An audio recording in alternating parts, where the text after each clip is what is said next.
Krista.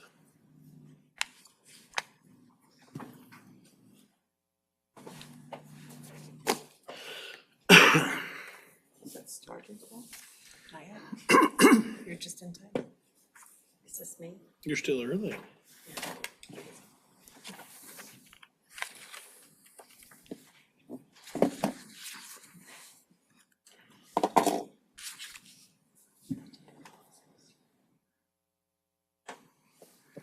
All right. Call the September 15th, 2025 Polk City Planning and Zoning Commission meeting to order. Roll call. Hankins. Here. Bowersox. Here. Van Alstine. Here. Vogel. Here. Triplett. Mraz. Here.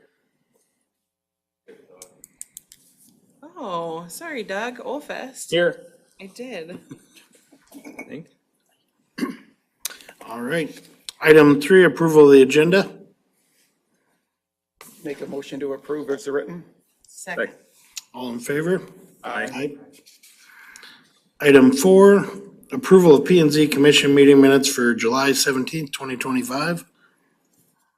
I make a motion to approve the minutes for P and Z for July 17th, 25. Second. All in favor? Aye. Item 5, approval of P and Z Commission meeting minutes for August 18th, 2025. I'll make that motion to approve the August 18th, 2025 minutes. Second. All in favor? Aye. Item 6, architectural design standards presentation. City engineer report. So for the council's consideration tonight, I've got kicking the court, clearly. Uh-oh. There we are. Oh, here they come. We're back. It's 'cause I can't. Now you have to straddle. So hopefully, we're reaching a culmination here of what has been a several month process. Just because Gus is new, I wanted to kind of bring everybody back in and kind of set a groundwork for how we got here tonight. Back in October of 2024, we had the Allure at Saylorville rezoning, which is a subdivision that's going to be a mixture of commercial and high-density residential located south of Highway 415 and west of Highway 415. That rezoning was approved by the City Council in October of 24, and then the next development that kind of drove a lot of this discussion was the type of storage site plan, which is located up here off of East Vista Lake near the elementary school. So that developer presented to the P&Z in July of 24 and August of 24 as a discussion item, discussing particularly landscaping and materials. And at that point in time, I think the question started festering a little bit of what is an architectural steel panel, and we started thinking about it at that point. Where this really kicked into high gear, and I think where we really put rubber to the road, was in May of 2025, the potential developer Dollar Tree at 900 South 3rd Street came in and had an extensive discussion with the commission on what constitutes vertical steel siding as a prohibited material, and then what is an architectural steel panel as an acceptable material, and at that point in time, an acceptable alternative to the stone and brick requirements as specified by Chapter 157. So in June, we discussed at length what the commission wanted to do to Chapter 157. I have watched that meeting at least 3 times now, and I'll tell you, I don't like hearing myself talk any more now than I did before. But I think what we've got for you tonight to review, discuss, and potentially act upon is reflective of the conversation we had back in June. And so I'll step through each one of these. If I missed something as we were making these updates, go ahead and let me know that. If there's minor tweaks, things like that, we can discuss that. And then depending on what we change, we can kind of discuss what staff's recommendation would be for moving forward. So as I mentioned, these are updates to Chapter 157, the site plan code, all focusing on 157.09, the architectural standards. So if you come down here, the first thing we added was basically adding more districts to the architectural theme and the architectural standards. And particularly the permanency. I think that's the first step, particularly in the CTS district, which I think is a totally different discussion of the exact parameters of those architectural standards. But adding CTS, C1, and then the M districts really help lend some credence to what the commission wanted to do in terms of applying these across all of the different zoning designations. And then also within this item, we've added that requirement for some sort of warranty or certification demonstrating a lifespan in excess of 15 years. That was specifically requested by the commission for the purposes of ensuring that we're getting high quality products, even if they aren't brick and stone, to make sure that we're not getting something that is lackluster, is going to deteriorate very quickly, or potentially degrade commercial and industrial facilities in town. Some of these other ones we're updating to strengthen some code. So instead of canopies, awnings, and portico coverings being encouraged, they'll be strongly encouraged. And then in both of these, with the pitched roof and residential roof type structures, each of these also are strongly encouraged, and then they also lend back to giving P and Z the wiggle room to say, if something about that neighborhood doesn't match with what we're saying in our code, we have the ability to make a modification that better matches that neighborhood. And then kind of getting into some of the more nitty gritty stuff, this commission really, really liked the idea of some of the other metro communities have classes of materials. And so a lot of this rewrite pertains to adding classes versus acceptable and unacceptable materials. So the CTS, we didn't change any of the proportions. We just added that Class A material, which is going to be your stone and brick. We'll discuss those a little bit more detail. So the proportions are the same. The proportion in the other C districts are also the same, just updating to that Class A designation. And then this is the big one, or one of the big ones that we added was the M2 and M2. So your industrial districts would now have a brick and stone requirement. It's less than the 60% facing public right of way and 50% for all other sides of the commercial. We knocked that down by 20% for each. So we're doing 40 if it faces public right of way, 30 for all other sides.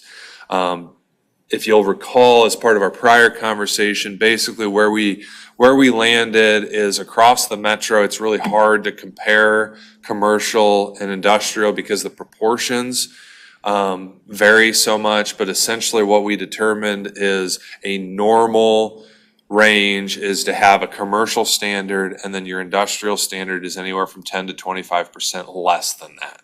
So that's kind of where we landed, as we knocked that down by 20%, and we feel that's in line with the rest of the metro codes, at least from what we saw. R2, those R districts, again, just changing that designation to Class A. Basically, replacing brick with Class A materials in all of these designations. That's, for the most part, what everything here is. And then something that we discussed too is by adding these classes of materials, we're going to have 4 classes. So Class A is your brick and stone. Class B is your acceptable replacements to brick and stone. Class C is going to be all of your other acceptable materials. Class D are prohibited materials. So basically this line here says up to 30% of the required proportion of brick and stone can be replaced with a Class B material. So that's to say, in a C district, if you've got 60% of brick and stone required, that would equate to basically 20% of the entire frontage on that side would be allowed to be Class B material.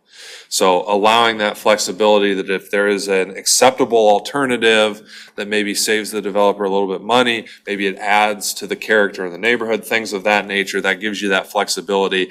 But we did add that sentence at the end that's basically says, hey, this is not a foregone conclusion. You have to specifically request this at the P and Z and council level.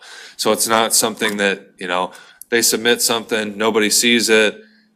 It's not necessarily automatically approved. It has to be specifically designated as part of that. Any questions so far?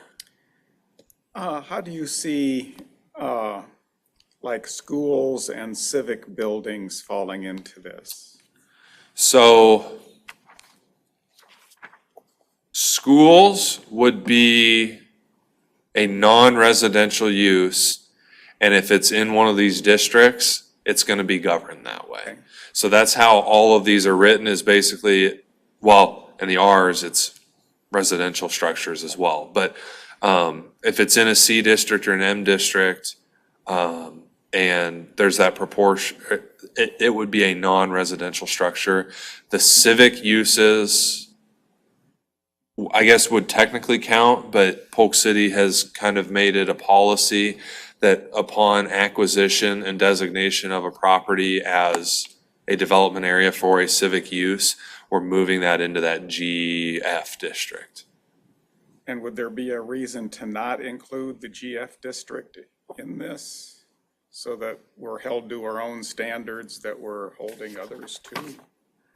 I don't mean, that's no, I don't think so. I guess the only thing would be is exactly what you said, is we would be allowing ourselves a little bit more flexibility than we would allow others. And then the other thing would be, problem with that is you do create existing non-conforming uses or existing non-conforming structures. So like the fire department would not qualify, and it's in a GF district. This building probably would. Actually, Old City Hall wouldn't either, to be honest with you. the historical landmark. Well, and that would be the other thing is federal regulation is gonna govern over anything I've got written here, so. How many government districts do we have? It'd be this stretch right here, Okay, the maintenance facility, Library. schools, this, no. The schools are in underlying zoning, okay, and then the library. okay. I think those are the only GF districts that we would have. And remind me, is the Army Corps property in government district? Did we put the backwaters in the government district and then we Yes. added additional? Yes, the Okay. backwaters would be, I'll be honest with you, I don't know what that, that parcel west of Quick Star, I don't know what it's currently Okay. zoned. It would not surprise me if that's A, to be honest. Okay, I don't know why well, no, it would have been GF because the Corps owns it, and the Corps would have required us to put it in a governmental district when it came in. So yeah, those would be the other ones. Because even like the regional park is an R1, so it's not zoned GF either. okay, So yeah, it's really these, the maintenance facility and the library are the only structures. And for like the fire station to be a non-conformance, that really only comes into play if it would be destroyed, isn't it? 50% of the value, which gets kind of weird with governmental buildings, but Yeah. it's, yeah, a remodel that would constitute 50% of the value. Just, I mean, my own personal opinion is I always think everybody should be held to the same standard, whether you're a Quick Star, a church, a school, or a civic institution. You should be held to the same standard, and in particular, a civic institution, if there is any pain involved in compliance, you're better understanding what that pain is. where could we add that? Just in the districts that are covered. Well, so the where I listed those additional districts are for the permanency and whatever the terminology is that we use, the permanency basically and the strength. And then each district then has its own separate brick proportion. Okay. So I guess that would probably be a discussion that we need to have is what would you want the GF district, if we want to add the GF district, what do we want the GF district to mirror? Wouldn't it be under the C, I would think, commercial? The only thing would be is,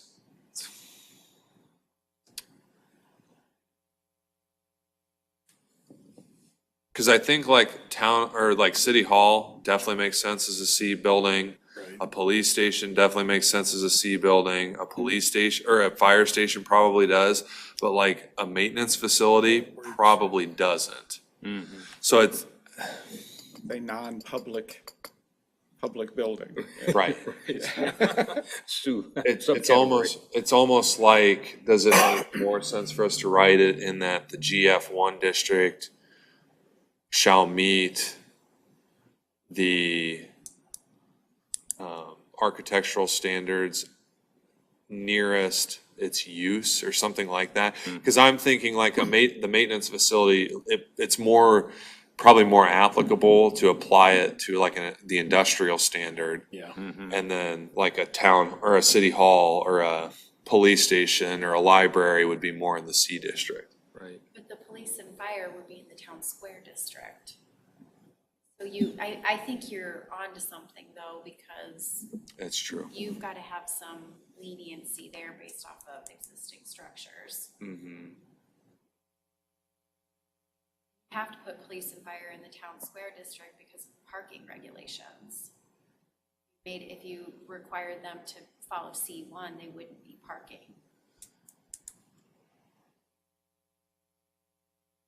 But if the GF1 district has no parking requirements, so if we're just if we specifically reference architectural standards, I think that gives us the flexibility for parking and things like that. But you're right in that. So it's almost like it needs to be based on use and adjacent land uses too. Yeah. But in our maintenance building, there's really nothing similar to it around it.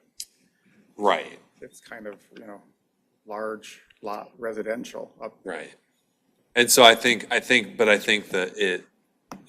you could make an argument that maintenance building as it sits today probably matches the character of that neighborhood because they're large lot, rural street cross-section that have a more rural feel that I think the maintenance facility probably meets. And my goal is to not recreate the wheel here. I think we can proceed with what we have, and if we choose to want to add this in a few months, I think that would be an easy thing to not carve out, but carve in at a later date. And I think too, because so many of the GF buildings are focused on the town square, maybe it makes sense to do that as part of the town square architectural standards, which we've kind of talked about doing, once it starts getting cold and construction starts slowing down, to make sure that we have it ready for the next development season. So, okay, I'll make a note to myself of that, and then we can. Well, do other folks have a similar concern? I mean, or is that just me? No, I fully agree I think with it's you. good thought. Yeah, totally. Yeah. I think the more you can clarify it, also, the better for the city staff.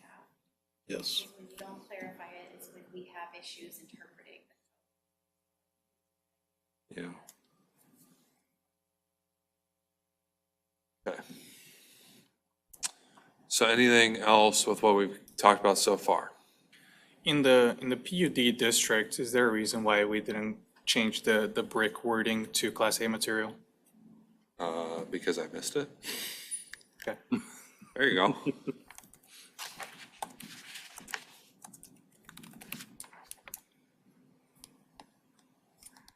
And I'll make sure that that's the correct place to put it.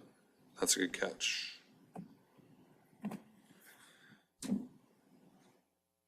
Anything else? So then we'll jump down here. So this is where we really get into defining those new classes of materials we have. So like I mentioned, Class A, brick, stone, and acceptable alternatives.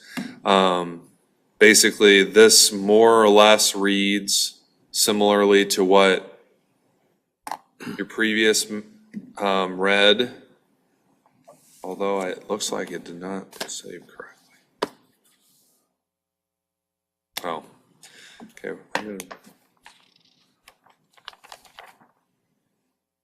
I meant to excerpt that. Okay. So Class A materials, basically taking it down to brick and stone. That was the guidance that I felt we got from the commission, was that we weren't offering a blanket substitution as architectural steel panels being allowed as a blanket alternative to the brick and stone. So that, I meant to take that out and I must have missed saving it.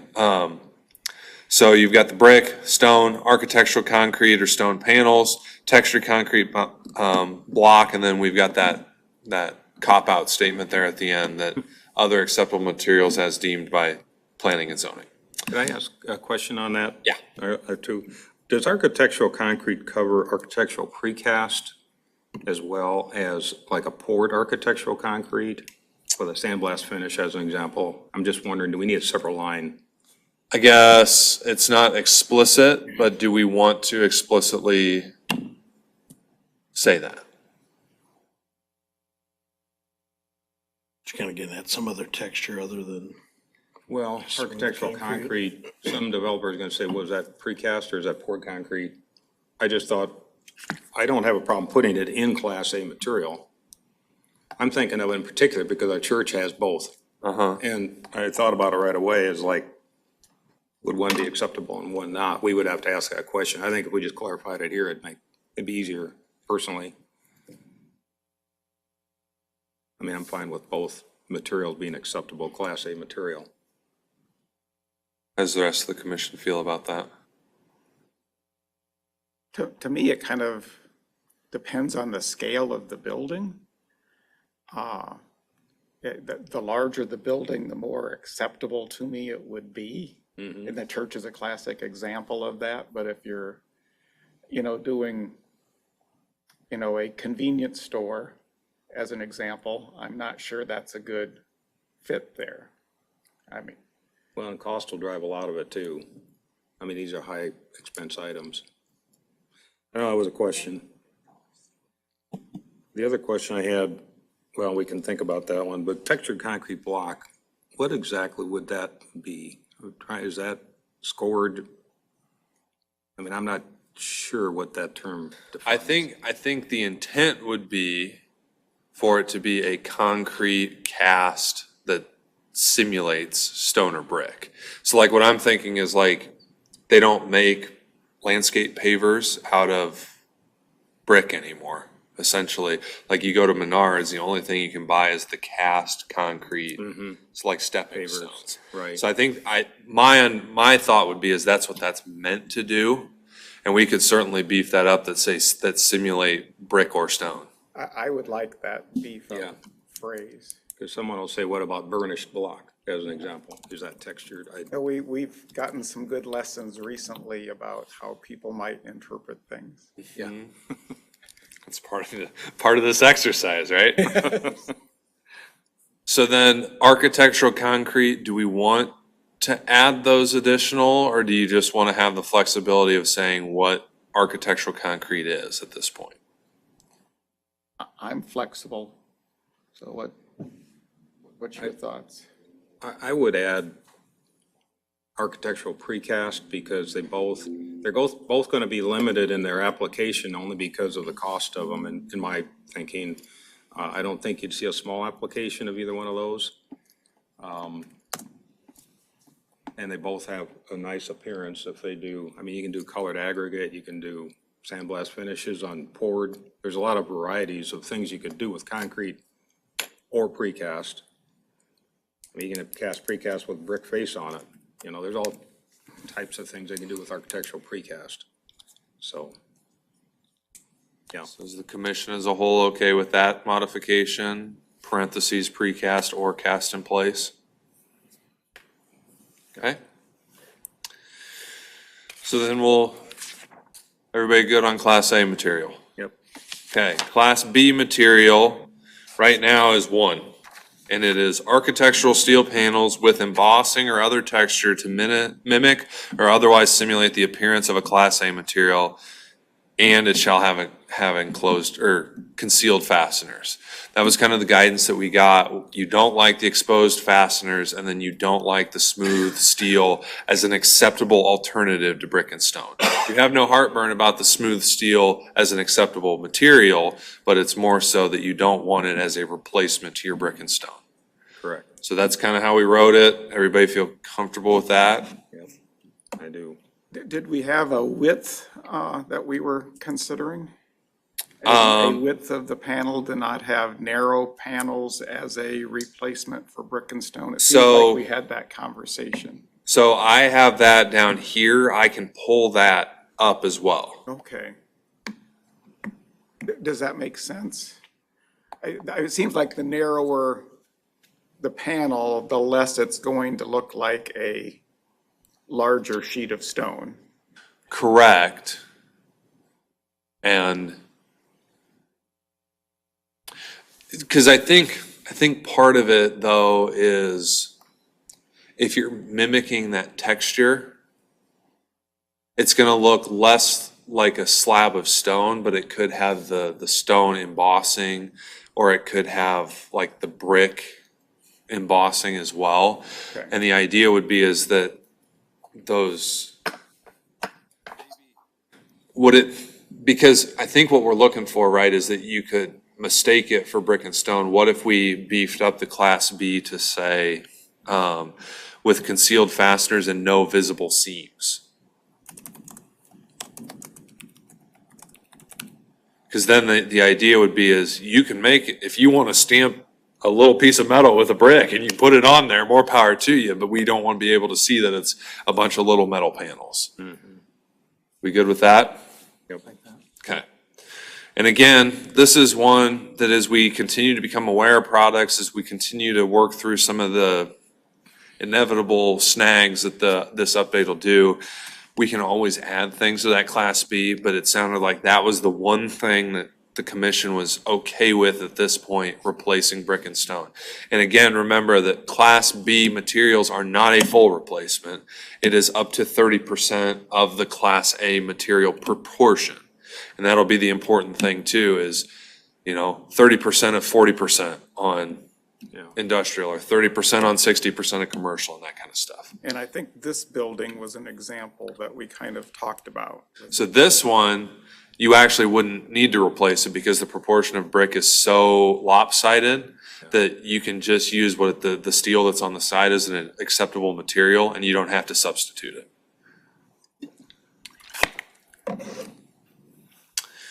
So then this one, so Class C materials, this is where there's been a little bit of change here. A majority of these first several are,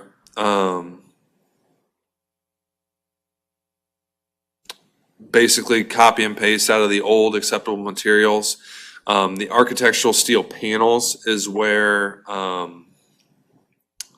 this material changed. So this goes back to the discussion we had last time, where acceptable steel panels should not have a vertical seam, and it would help if I can spell, and shall not be provided in a length or width less than 24 inches. So the idea being, if you take a steel lap siding or a steel siding that is meant to be placed vertical, and just because you turn it horizontal and it's still this skinny little thing that looks like vertical steel siding or steel siding that's unacceptable, that doesn't make it an acceptable material. It's meant to be panels of these. And then that architectural steel we further defined as having concealed fasteners. So getting away from, the ribbed exposed fastener, for lack of a better term, Morton shed siding. Further clarifying that. And then again, that cop-out statement that if there's something out there that we really, really like that technically doesn't fall as an acceptable material or isn't explicitly defined by code, it gives council the option to provide that approval. Class C materials, any questions? Okay, Class D material. So again, most of this is pretty much the same except for item 4 where we beefed up that vertical steel siding.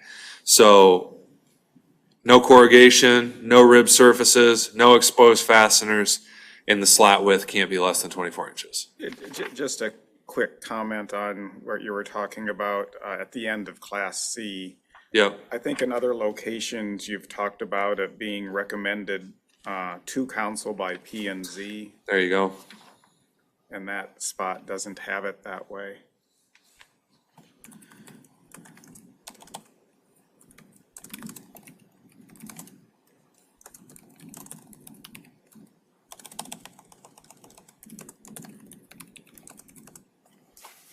And I'll make sure that language is consistent throughout. So any issues with the Class D materials at this point? Just beefing that up to be very explicit in what we're talking about when we talk about vertical steel siding. Okay. So then we jump down to 5. So under additional architectural elements, this was also a bulk of our discussion towards the tail end back in June. So detached garage structures containing multiple parking stalls proposed as accessory structures to row homes, townhomes, or multifamily residential structures shall include similar architectural and visual elements to those incorporated into the primary structure. So that's just that blanket statement. You can't have a bright blue garage and a bright yellow apartment building. You gotta have them coordinated. But obviously, we don't want a bright yellow anything, but you get the point. So all garage structures shall include recesses or protrusions along their frontage of the public streets, private streets, or shared driveways as to ensure that no more than 4 consecutive parking stalls are located on the same setback from the adjacent pavement. So that kind of goes back to the conversation we had at the end. I think we landed on 3 or 4. I went with 4 for now. But basically that kind of, and the way that I've written it, they have the flexibility to do whatever they want, but no more than 4 shall be in a single elevation from that adjacent pavement. And then going back to the garages, so in addition to those recesses and protrusion, the building's facade along a public street, private street, or shared driveway shall include visual interest items, places to ensure that no greater than 1/10 of the building's facade is monotonous, uninterrupted expansive wall. So this language is based on, during the discussion, we liked Windsor Heights code, and so that's what this is based on. And then I just gave some examples, and this is another one where we'll need to recommend.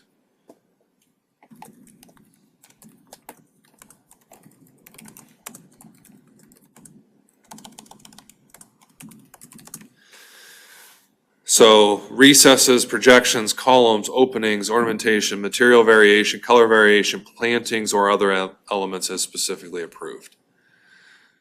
Are there any other specifics that you guys can think of that you want to blanket approve, or is that a good enough list to start with and then it allows you guys to approve separately? That's a good start. I mean, And that's, I guess windows. Yeah. Oh, you're right.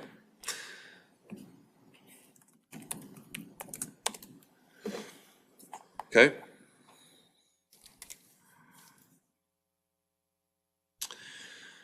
So then row homes, so these are the actual principal structures. So no greater than 1/3 of the building's frontage along a public street, private street, or shared driveway shall be proposed at the same setback from the adjacent pavement. and that the projection of the recess can't constitute more than 1/3 of the building's elevation. So basically, we don't get in a situation where somebody's like, well, I've got 60 foot of frontage and I've got, the 3 required recesses or projections, but they're all over here, kind of thing. Just kind of clarifying and beefing up that language. And then, in addition to the recesses or protrusions, basically, you have those other visual elements every 6th. So basically at double the frequency. And we'll add windows down here. And then that recommendation.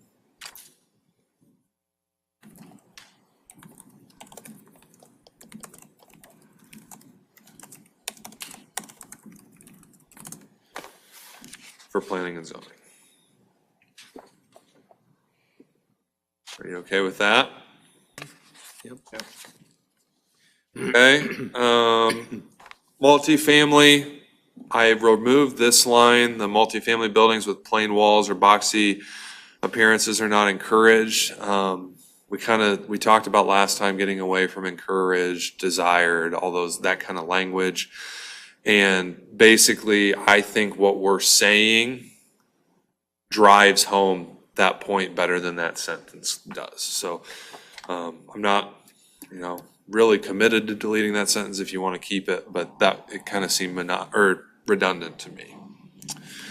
So then with this one, we've got the uninterrupted expanses of walls are prohibited, and then instead of 1/3 on the row homes and townhomes, we've got 1/5.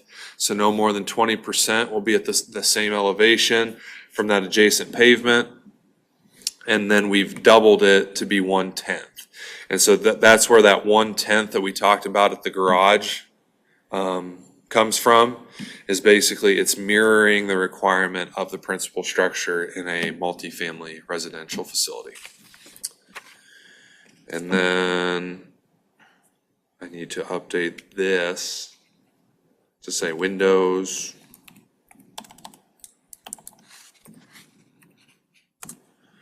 And other, as specifically recommended by planning and zoning and approved by city council. So are we good with those proportions for now? Yes. And we like the way that language reads? Yeah, I'm just trying to think what happens if it scales down. What happens if you have a facade that is very small on an apartment building? I think this is based on scaling up. Yeah, so you're saying like the short side of an apartment complex. Yeah, and what if, due to physical restrictions, it came gradually down to be only like one apartment wide at the end of the building? And do we want them to break up that facade into tents? Probably not, because you can't probably get anything that close. Or is that something that we want to have them come to us to discuss? But we got into that problem with our sign ordinance where it scaled up, but it didn't scale down. Right. And I think maybe that's the way that we think about it and the way we approach it is just like the sign ordinance, where although this one we're kind of thinking about ahead of time, I guess is there a number or a dimension that feels right?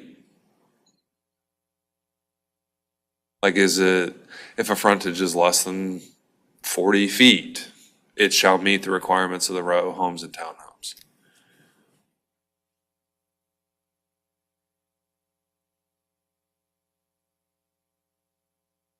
Or is it something that we wait to respond to? Because I think it's a good thought. I just don't know that I have the right Yeah. answer. Because, It's almost, if it's so small, you almost need like two. And then there's a medium ground where maybe you want to go in fifths, and then you end up going to your tenths for the larger structure. But I'm kind of leaning towards the have them come to us and ask for an exemption, which I think we need to grant at that point. Yeah. Yeah. I don't know that I've seen that addressed anywhere ever. I don't think so either. I think, It's a good thought, though. to be honest with you, I think Ron's right in that a lot of city codes scale up, but they don't scale down. Because we always talk about, like, you're going back to the sign ordinance, right? Before we made that change for scooters, your sign ordinance, Sign. right. But your sign ordinance specifically referenced to something that had a setback of more than 200 feet, which means it had to be on a really, really big commercial lot. And so, you know, it goes back to that whole, it's scaled all the way up to big box stores, but the uniqueness of a scooters per se kind of changes that. So I think maybe that's the approach. And then if we see something that's recurring, I think maybe then that's when we address it. Because you are pushing into several areas that have future land uses that are high density residential. So I think if a problem is going to be found, it'll rear its head sooner rather than later. Okay. So while it's still all fresh. I think I'd be worried about putting in a length dimension that we're be shooting for, just because that opens the leeway of somebody just trying to be just short of that length to try to take advantage of the code. That's also true. Anything else on recesses, protrusions, and ornamentation?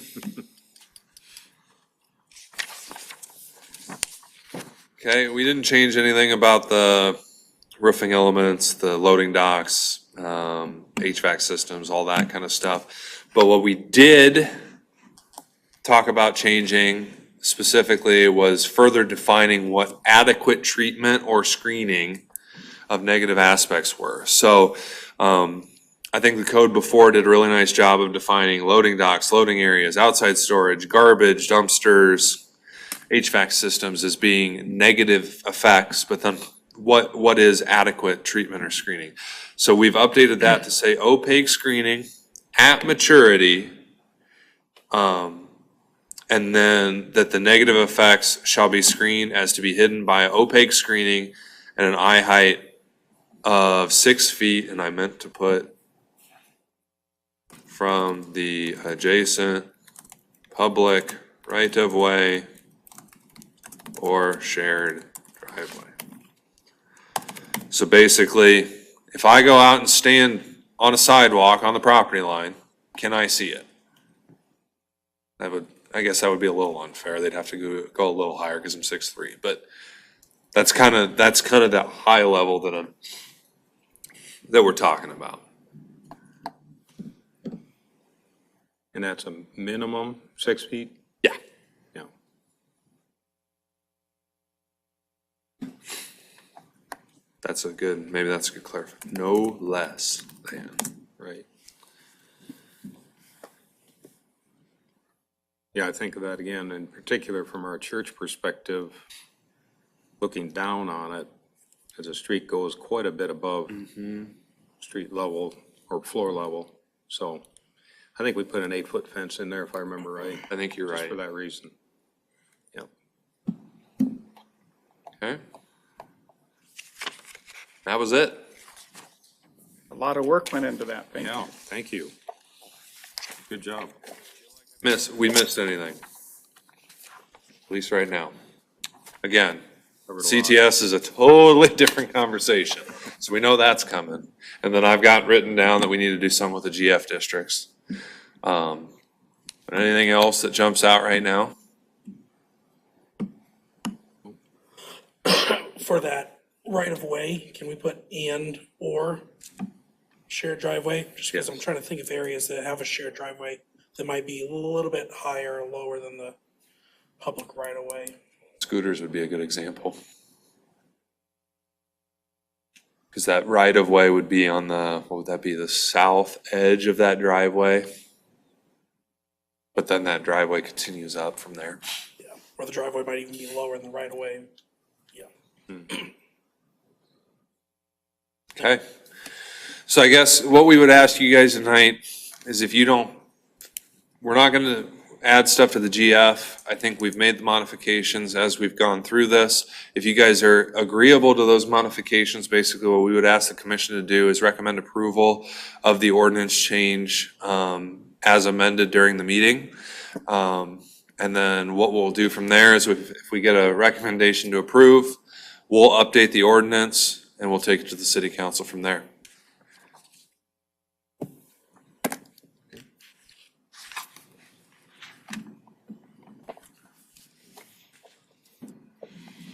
I'd make a motion to approve to council the revisions as noted to the architectural design standards.